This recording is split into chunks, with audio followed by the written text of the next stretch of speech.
The son of a Hamas founder is in San Diego tonight. Thank you for joining us on this Tuesday. I'm Kimberly Hunt, and he will be speaking about his experience growing up at the heart of the Israeli-Palestinian conflict, which has boiled over to a war in Gaza. My co-anchor, Wale Aliou, is live from UC San Diego, where that event is happening tonight. Wale. And Kimberly, things have already started. They've already started setting up. You see their pro-Israel flags over there as well. And there's also going to be on the other side of these barricades some pro-Palestinian folks. This is all part of Peace in Israel Week, Kimberly, which has been marked on campus before. But this time it comes as UC San Diego and other universities experience protests and rallies asking schools to divest from Israel in the wake of the war in Gaza. An Israeli independence rally is expected to happen right here ahead of the event that starts around 7 o'clock. Now, the school is preparing for a counter rally as well. That's why you're seeing some of the fencing here to try and keep things peaceful. The university also says that both rallies are organized by students. The key speaker tonight is the son of one of the founders of Hamas, the terror group that carried out the October 7th attacks in Israel.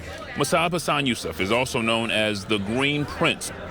He was a member of Hamas and leader of a radical Islamic youth movement before spending 10 years working as a spy for Israel. He moved to San Diego in 2007 and applied for political asylum. ABC 10 News was the only local station at the immigration hearing in 2010 when Homeland Security granted his asylum. He told us then he wanted to stay in California and promote peace. And it is important to note Yousef is a controversial speaker. He's criticized Islam and Muslims, typing several tweets that the group UCSD Divest calls Islamophobic. Back in March, he was set to speak at Indiana University, but that was postponed and then canceled because of what the school called credible security concerns.